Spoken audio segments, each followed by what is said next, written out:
मित्रों, पिछली वीडियो में हमने जाना कि सत्यवती के बार बार समझाने तथा प्रार्थना करने पर भी भीष्म ने अपनी आजीवन ब्रह्मचारी रहने की प्रतिज्ञा नहीं तोड़ी।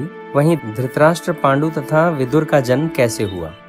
धृतराष्ट्र, पांडु तथा विदुर के जन्म के समय में पूरे भारत में भारी उन्नति और समृद्धि हुई। सभी प्रांतों में खुशहाली थी। धृतराष्ट्र, पांडु तथा परम बुद्धिमान विदुर, इन तीनों भाइयों का जन्म से ही लालन पालन भीष्म कर रहे थे। धनुर्वेद, घुड़सवारी, गदा युद्ध, सभी तरह के युद्धों के प्रयोग, गज शिक्षा, नीति शास्त्र, इन सभी में इन तीनों भाइयों को पारंगत किया गया। उन्हें इतिहास, पुराण, ब्राह्मण ग्रंथ, सभी प्रकार के शिष्टाचारों का ज्ञान कराया गया। पांडु धनुर्विद्या में उस समय के मनुष्यों में सबसे बढ़कर और पराक्रमी थे। धृतराष्ट्र दूसरे लोगों की अपेक्षा शारीरिक बल में बहुत बढ़कर थे। विदुर के समान दूसरा कोई भी मनुष्य धर्मपरायण तथा आत्मदृष्टा उस समय नहीं था। अब समय आता है इन तीनों में से राजा घोषित किसे किया जाए। तब अंधे होने के कारण धृतराष्ट्र और विदुर का पार्श्व होना, मित्रों पार्श्व होने का मतलब है शूद्रा के गर्भ से ब्राह्मण के द्वारा उत्पन्न संतान, तो विदुर का पार्श्व होना, इन दोनों को राजा के योग्य नहीं माना गया। सबसे छोटे पांडु को राजा घोषित कर दिया गया।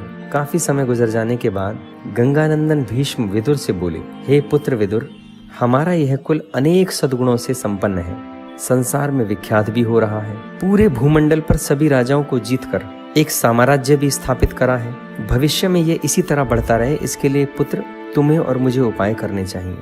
भीष्म बोले, मैंने सुना है यदुवंशी शूरसेन की कन्या जिसका नाम प्रथा है, वो हमारे कुल के लिए सर्वोत्तम है। इस कन्या को राजा कुंती भोज ने गोद लिया हुआ है। इसी प्रकार गांधार राज सुबल तथा मद्र नरेश के यहाँ भी एक एक अति सुंदर कन्या है। हे वत्स, ये कन्याएं बहुत सुंदर तो हैं ही, उत्तम कुल में भी इन्होंने जन्म लिया है। इनके साथ विवाह संबंध हमारे लिए योग्य है, मेरा ऐसा मानना है। क्या तुम भी इससे सहमत हो? विदुर बोले, आप हमारे पिता हैं, आप ही माता हैं, आप ही परम गुरु हैं, अतः आप सोच विचार कर जो निर्णय लेंगे वह हमारे कुल के लिए हितकर ही होगा। तब काफी विचार विमर्श के बाद भीष्म ने गांधार राज के पास धृतराष्ट्र के विवाह के लिए अपना दूत भेजा। गांधार के राजा सुबल के मन में पहले तो बड़ी उथल पुथल हुई।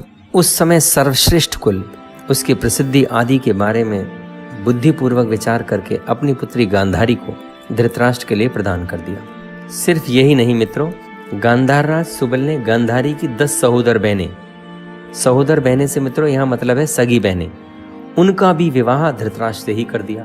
उनके नाम जान लीजिए, वो इस प्रकार हैं: सत्यव्रता, सत्यसेना, सुदेशना, सुसंहिता, तेजस्वरा, सुश्रवा, निकृति, शुंभा, शंभुवा, दशारणा और अंत में विश्व प्रसिद्ध गांधारी। धृतराष्ट्र ने इन सभी कन्याओं के साथ एक ही दिन विवाह किया था।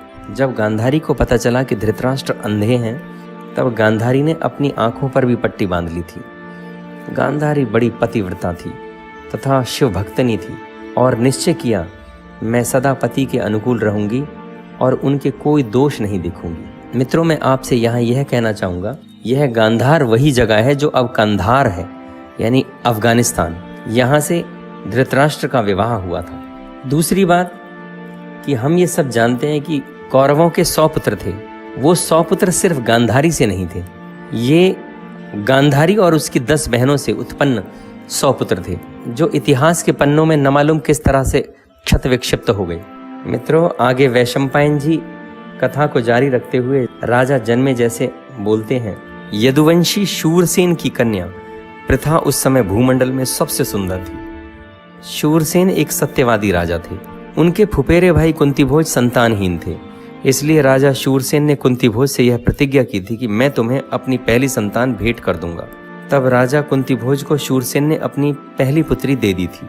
यह पुत्री बड़ी होकर विशाल नेत्रों वाली, सुंदर रूप तथा उत्तम गुणों से संपन्न थी।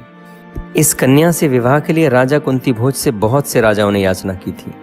तब कन्या के पिता कुंतीभोज ने स्वयंवर रचा और अपनी पुत्री के विवाह के लिए सभी राजाओं को आमंत्रित किया।